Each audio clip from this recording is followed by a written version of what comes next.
নাহিদ ইসলাম বলেছেন, শুরু থেকেই আমরা ঐকমত্য কমিশনে অংশগ্রহণ করেছি। 2024 সালের গণ অভ্যুত্থানের পর আমরা জুলাই সনদের আইনি ভিত্তি নিশ্চিত করার দাবি করেছি। তবে সনদে সইয়ের প্রক্রিয়া ঘটলেও আইনি ভিত্তি দেওয়া হচ্ছে না, আর সনদপত্রের মূল টেক্সটও আমাদের দেখানো হয়নি। আইনি ভিত্তি নিশ্চিত না হওয়া পর্যন্ত আমরা স্বাক্ষরে যাব না। তিনি আরও বলেছেন, এই অনুষ্ঠানকে প্রতারণামূলক প্রক্রিয়া বলেও উল্লেখ করেছেন। তিনি বলেন, এনসিপি সনদ প্রণয়নে স্বচ্ছতা ও আইনি নিশ্চয়তা দেখতে চায় এবং সেই পর্যন্ত দল কোনো প্রতারণামূলক প্রক্রিয়ায় অংশগ্রহণ করবে না। জুলাই সনদ সই করবে না বলে জানিয়েছে বামপন্থী 4টি রাজনৈতিক দল। দলগুলোর পক্ষ থেকে জানানো হয়েছে, জুলাই সনদে সংবিধানের 4 মূলনীতি উল্লেখ করা হয়নি এবং আরও কয়েকটি কারণে তারা এই সিদ্ধান্ত নিয়েছে।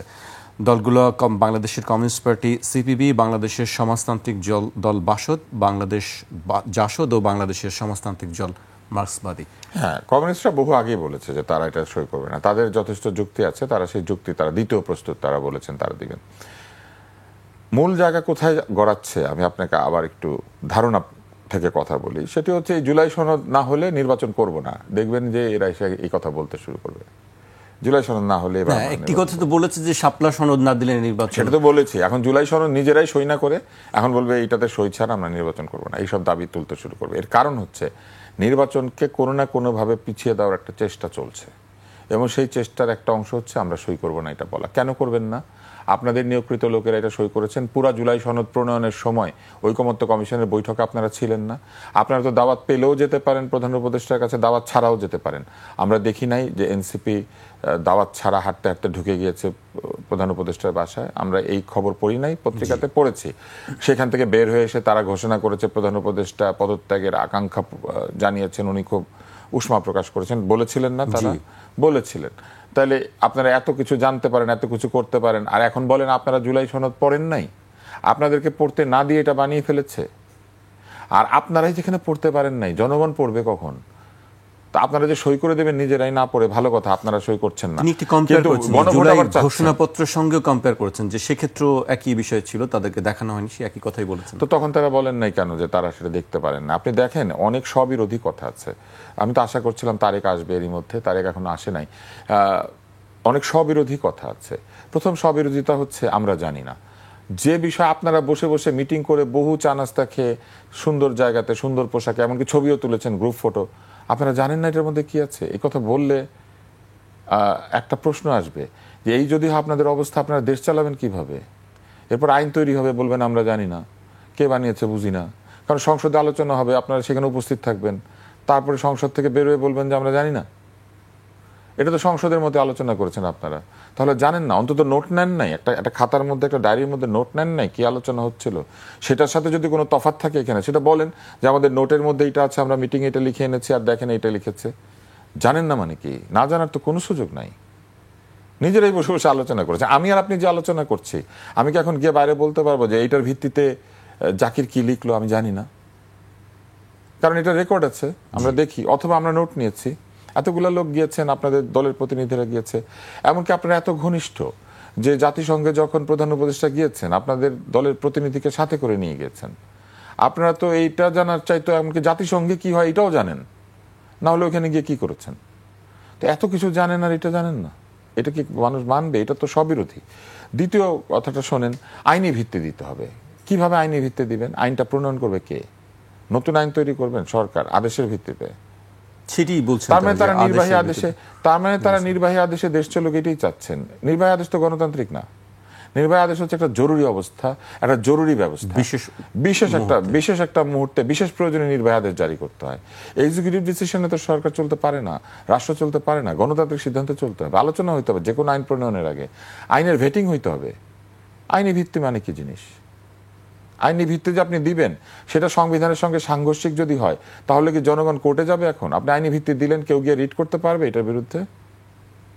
তারা বলছেন সবকিছুর উপরে জুলাই সনদকে স্থান দিতে হবে। সবকিছুর উপরে তো জুলাই সনদ এমনিতে স্থান পায় না, কারণ সংবিধানে পরিষ্কার বলা আছে যে এই প্রজাতন্ত্রের সর্বোচ্চ বিধান হচ্ছে সংবিধান। সংবিধানের উপরে আবার কিছু বসবে কিভাবে? এবং এইখানে অনেক কথাবার্তা আছে যেটা বাস্তবায়নের আগে, বাস্তবায়নের সময় কি ঝামেলা হতে পারে সেটাও তো আমরা জানি না। যা কিছু এখানে আছে এই সনদে, এটা যখন বাস্তবায়িত হতে শুরু করবে, ফিল্ড লেভেল থেকে এটার একটা এক ধরনের রিপোর্ট আসবে না, ফিল্ড লেভেল থেকে এক ধরনের রিয়াকশন আসবে না? আসবে তো। আমরা যে বিভিন্ন এমনকি একটা জরিপ করার আগে ফিল্ড টেস্টিং করি, প্রশ্নটা পাঠাই যে এই প্রশ্ন মানুষ বুঝতে পারছে কিনা, মানুষ এটা ঠিক মতো অ্যান্সার করতে পারছে কিনা। এত বড় সংস্কার করবেন, এত কিছু বদল করবেন দেশের, দেখা যেতে পারে যে বহু জায়গাতে এটা করতে গেলেন পরে জনগণ বাধা দিচ্ছে, বলছে না আমরা এটা চাই না। এরকম হতে পারে না? পারে কিন্তু। বা এক এলাকার জনগণ বলছে চাই, আরেক এলাকার জনগণ বলতে পারে চাই না। তো এইসবের এই বিষয়গুলিকে আমলে নিতে হবে না? আপনি আইনি ভিত্তি কিভাবে দিবেন? এই ব্যাপারটা তো তাদেরকে ব্যাখ্যা করতে হবে। এখন আসলে কি হবে, কি মনে হয় আপনার কাছে? আসলে এই কেওস সবাই তো অনড় আছে, এই কেওস তৈরি করা হচ্ছে নির্বাচন বন্ধ করার জন্য, আর কিছুই না। নির্বাচনকে পিছিয়ে দেওয়ার জন্য, নির্বাচন নিয়ে জটিলতা তৈরি করার জন্য। সবাই তো বলছে আমরা নির্বাচন চাই, সবাই বলছে নির্বাচন চাই। আপনি অপেক্ষা করেন, অন্তত আমাকে ভুল প্রমাণিত করার জন্য হলেও তারা যদি নির্বাচন চান, আমার চাইতে বা আপনার চাইতে কেউ বেশি খুশি হবে না। কারণ জনগণ নির্বাচন চায়। বলেছেন যে ফেব্রুয়ারিতেই তিনি নির্বাচন চান, এই ব্যাপারে কোনো সন্দেহ নাই। তিনি একাধিকবার দ্ব্যর্থহীন কণ্ঠে বলেছেন কেউ এটা পেছাতে পারবে না, ফেব্রুয়ারিতে নির্বাচন হবেই। এমনকি তিনি যে একটা জরুরি বৈঠক ডেকেছিলেন তার মধ্যেও উনি একবার বলেছেন যে নির্বাচন হবেই। তো নির্বাচন হবেই এবং হোক, এটাই জনগণ চায়। মানুষের আকাঙ্ক্ষা নির্বাচন। মানুষ কত বছর হয়েছে নিজের মতামতকে প্রতিফলিত হইতে দেখে না। তাহলে তুষার ভাই, কি এরকম কি হতে পারে নির্বাচনের সময় যে আসলে কোন দল নির্বাচনে অংশগ্রহণ করছে আবার কোন দল নির্বাচনে অংশগ্রহণ করছে না, এরকম কি হতে পারে? সেটা তো গণতান্ত্রিক অধিকার। ধরেন কোন দল যদি বলে আমরা নির্বাচন করব না, গণতান্ত্রিকভাবে তারা জনগণের কাছে ব্যাখ্যা করবে যে আমরা কেন নির্বাচনে গেলাম না। কিন্তু নির্বাচনে কেউ না গেলে নির্বাচন হবে না, এটা করার কোনো সুযোগ নাই। যদি একটা দল নির্বাচন করতে চায় তাকে নির্বাচন করতে দিতে হবে, স্বতন্ত্র প্রার্থীরা দাঁড়াবে তার বিরুদ্ধে। কেননা নির্বাচন পেছানোর কোনো সুযোগ নাই। যদি লেজিটিমেট কারণে কোনো রাজনৈতিক দল নির্বাচনকে প্রত্যাখ্যান করে, তাহলে জনগণ যদি তাদের সমর্থনে থাকে, তাহলে ওই যে দল একদলীয়ভাবে নির্বাচন করলো সেই দল জনগণের সমর্থন না পেয়ে কাজ করতে পারবে না। এটা অটোমেটিক্যালি সেই দলকে আসলে ব্যর্থ হতে হবে। কিন্তু যদি আপনি জনগণের সমর্থনহীন অবস্থায় আপনার ব্যক্তিগত বা দলীয় স্বার্থের কারণে নির্বাচন বর্জন করেন, তাহলে কিন্তু জনগণ ওই দলকেই প্রত্যাখ্যান করবে। অপ্রয়োজনীয়ভাবে, অযৌক্তিকভাবে নির্বাচন প্রত্যাখ্যান করার অর্থ হচ্ছে জনগণকে প্রত্যাখ্যান করা। কেননা জনগণ এসেছে রায় দিতে, জনগণ এসেছে আপনার পক্ষে বা বিপক্ষে তার সমর্থন অথবা অসমর্থন জানাতে। সেই জায়গাতে আপনি কি বললেন যে আমি দাঁড়াইলাম না, আমি আপনার ভোটের তোয়াক্কা করি না, আমার দরকার নেই আপনার ভোটের। তার মানে আপনি জনগণকে অপমান করলেন। আপনি যদি অযৌক্তিকভাবে জনগণকে অপমান করেন, তাহলে জনগণ প্রত্যাখ্যান করবে আপনাদেরকে, এবং জনগণ এই দলটিকে বা একাধিক দলকে তখন আর নিজের দল বলে মনে করবে না। জি, আরেকটি বিষয় আমি আপনার সঙ্গে বলতে চাই। আপনি নিশ্চয়ই দেখেছেন যে গতকাল জামায়াত নেতা আব্দুল্লাহ মোহাম্মদ তাহের একটি কথা বলেছেন যে তাদের দাবি আদায় করার জন্য যা যা করার দরকার তারা সেগুলি করবেন। যা যা করার দরকার মানে কি আপনি বুঝতে পেরেছেন?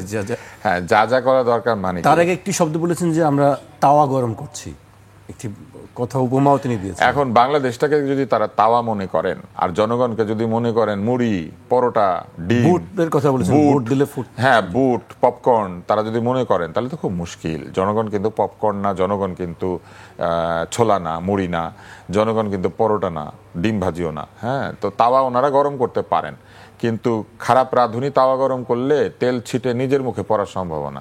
জনগণকে তোয়াক্কা না করাটা খুব ভুল।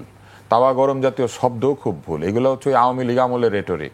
তাওয়া গরম করি, মাথার মধ্যে ইউরেনিয়াম ঢেলে দিব, কোথায় পালাবেন, আমিও পালাবো, আমাদের মনে নাই। আমি একটু মক করলাম, কারণ এইগুলি করে করেই এই দেশের রাজনীতিকে ধ্বংস করা হয়েছে। ইউরেনিয়াম যে ঢালা যায় না এটা তো সবাই জানে। ইউরেনিয়াম তো তরল পদার্থ না, এবং এতটুকু ইউরেনিয়ামের ওজন কত?